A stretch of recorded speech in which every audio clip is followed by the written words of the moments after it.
आपको केजरीवाल जी कैसे लगते हैं? अच्छा, मुझे कौन सी शादी करनी है? आपको केजरीवाल जी कैसे लगते हैं? ये क्या क्वेश्चन हुआ? नहीं, बतौर नेता कैसे लगते हैं, मैं ये पूछ रहा हूँ। बतौर नेता मुझे कैसे लगते हैं वो तो दिल्ली वालों को पता होगा। दिल्ली वालों को पता होगा वो कैसे हैं एज अ नेता। बाकी जो हमारे देखिए जो हमारी डेमोक्रेसी है, हम हमेशा कहते हैं कि लोकतंत्र में जनता ही जनार्दन है, भगवान है, तो उन्होंने चुना हुआ है उनको, and he is the rightful candidate and he is the rightful winner.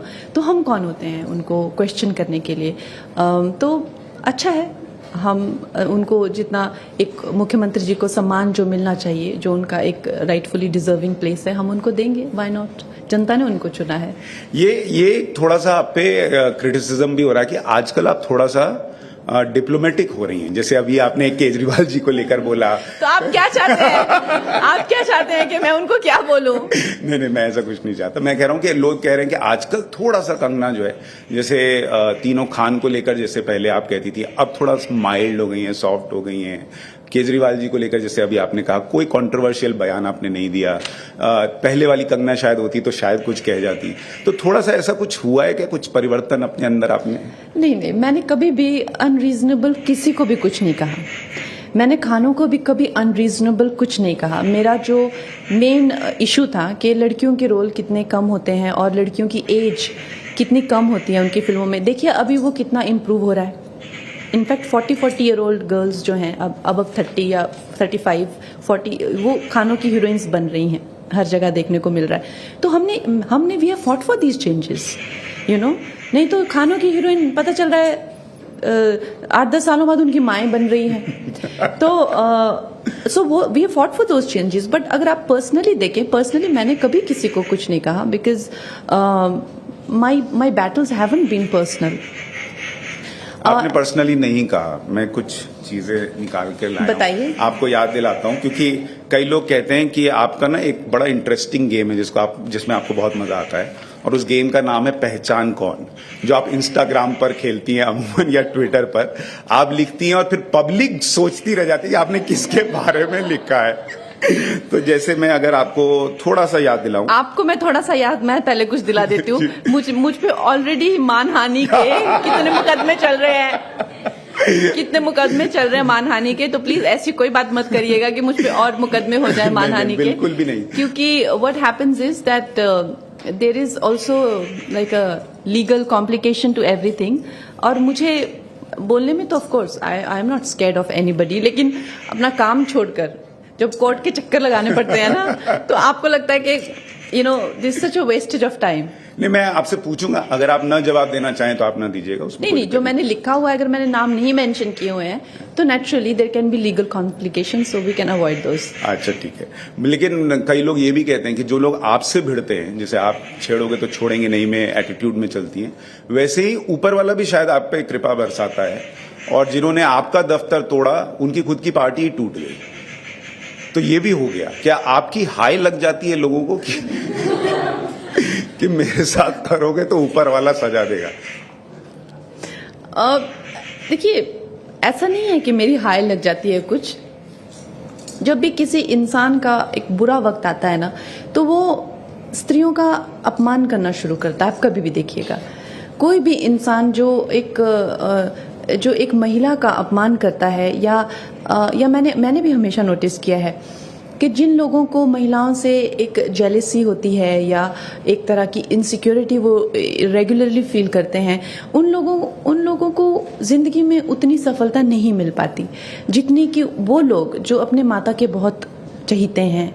या मे बी सब महिलाओं से तो ऑफ कोर्स आपकी, वैसे तो सब पुरुषों से किसी की भी नहीं बन पाती, कभी आपकी नोकझोंक तो होती है, या उनकी जिंदगी में एटलीस्ट कोई है जिनको वो पूरी तरह, चाहे वो उनकी बेटी हो चाहे बहन हो, पूरी तरह से। और ये इम्प्लाई करता है लड़कियों पे भी और लड़कों पे भी।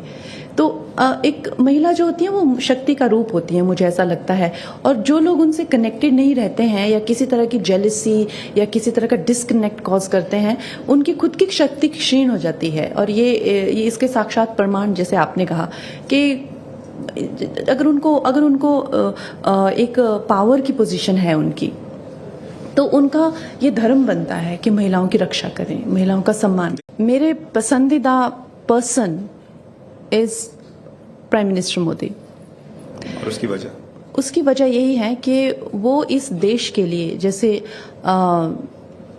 जैसे एक अवतार होते हैं, वो हमारे लिए एक अवतार हैं। वो एक साधारण मनुष्य नहीं है। उनका जन्म जो है इस देश के उद्धार के लिए हुआ है। और इस ट्रोल होने वाली है, मुझे ऐसा लग रहा है। नहीं तो मैं ट्रोल हो जाऊं तो मुझे कोई आपत्ति नहीं है। जो दुष्ट होंगे उनको अच्छी बात इतनी काटेगी कि मतलब आप समझ नहीं सकते उनको कितना कष्ट होने वाला है ना। और जो लोग सच्चाई के साथ हैं, जो लोग अच्छाई के साथ हैं, ये उनके जख्मों के लिए मलहम भी तो है। मेरी बातें है ना, जो लोग उनको उस तरीके से देखते हैं, जिनकी परसेप्शन में वो वैसे हैं। अब जब श्री कृष्ण हुए थे तो श्री कृष्ण के बारे में सुदामा ने कहा कि वो भगवान है। दुर्योधन ने कहा अरे काहे का भगवान, कुछ नहीं, एक नंबर का नटुआ है, सारा दिन औरतों के साथ नाचता है, चुगली करता है और कुछ काम नहीं इसको। This is what Duryodhan said. तो अगर आपकी परसेप्शन कैसी है वो जाहिर करे कि भगवान भी आपके सामने आ जाए तो आप उनको भी गालियां देंगे जब आप खुद बदमाश हैं। देखिए, मैंने हमेशा से कहा है कि मेरे लिए हिंदू, मुसलमान, क्रिश्चियन, जूस या जैन, बुद्ध ये नहीं है। मेरे लिए या तो देशभक्त हैं या तो देशभक्त नहीं है। दो ही टाइप के लोग हैं मेरे लिए, बाकी मेरे लिए लोग ही एग्जिस्ट नहीं करते हैं। तो मैं लोगों को कभी धर्म के चश्मे से नहीं देखती हूँ। मैं ऐसे बहुत सारे हिंदुओं को जानती हूँ जो इतने गिरे हुए हैं, इतने नीच हैं कि आप सोच भी नहीं सकते वो कितने नीच हैं। और मैं ऐसे बहुत सारे मुसलमानों को भी जानती हूँ कि वो इस देश में रह के, इस देश का खा के भी इस देश से गद्दारी करते हैं। तो मुझे पता है सबके, you can't close your eyes, आप देखते हैं दिन में हर एक टाइप के लोग को आप मिलते हैं। तो जहां तक इंसानियत की बात है और जहां तक मुसलमानों को कैसा ट्रीटमेंट हो रहा है वर्ल्ड में सबसे ज्यादा कंट्रीज जो है अभी, आई थिंक अगर आप गूगल करें तो उससे ज्यादा अच्छा डेटा मिलेगा, 85 से ज्यादा कुछ हैं जो क्रिश्चियंस की हैं, और उससे फिर सेकंड नंबर पे 70 या कुछ 80 से ज्यादा जो है मुस्लिम कंट्रीज हैं पूरी दुनिया में। और जूस जिनको मार के काट के टुकड़े कर के उनके फेंके थे वर्ल्ड वॉर 2 में, उनके लिए एक कंट्री नहीं है। एक छोटा सा मणिपुर जितना छोटा सा हिस्सा देके उनको राजी नहीं है। उनके खून के प्यासे हो रहे हैं। तो ये क्या ये मानवता है? क्या उनको छोटा सा हिस्सा नहीं दे सकते? उनको पूरी दुनिया में कहीं झेला नहीं जा रहा है। और अगर वो अपने जीवन बचाना, आज जो कह रहे हैं कि ये जो फिलिस्तीन होना चाहिए, क्या वो समझते हैं? क्या वो जानते हैं उन 80 लाख जूस का वो क्या करना चाहते हैं? क्या बताते हैं कि वो नहीं भाई इनको यहां से यहां शिफ्ट करो? वो नहीं बताते हैं। तो वो उनके लिए क्या चाहते हैं? वो स्पष्टवादी बने, वो ढंग से बताएं कि उनके लिए वो क्या चाहते हैं। उनको वो मार के काट के टुकड़े करके फेंकना चाहते हैं। तो ये हैं इनकी नियतें और ये हैं इनकी करतूतें। तो जो आतंकवादी हैं वो आतंकवादी ही रहेंगे। और हमें मानवता के अधिकार से यह अधिकार बनता है कि अगर हिंदुओं का पूरे देश में एक भी देश नहीं है, कहाँ छोटा सा नेपाल है जिसको भी हिंदुस्तानी कंसीडर करो, जिसको भी भारत ही कंसीडर करो, सिर्फ भारत है। तो उसी तरह से भारत में जहां पे हिंदू सुरक्षित फील करते हैं, तो क्या इनको जूस को हक नहीं है कि एक देश होना चाहिए जहां पे वो रह सके?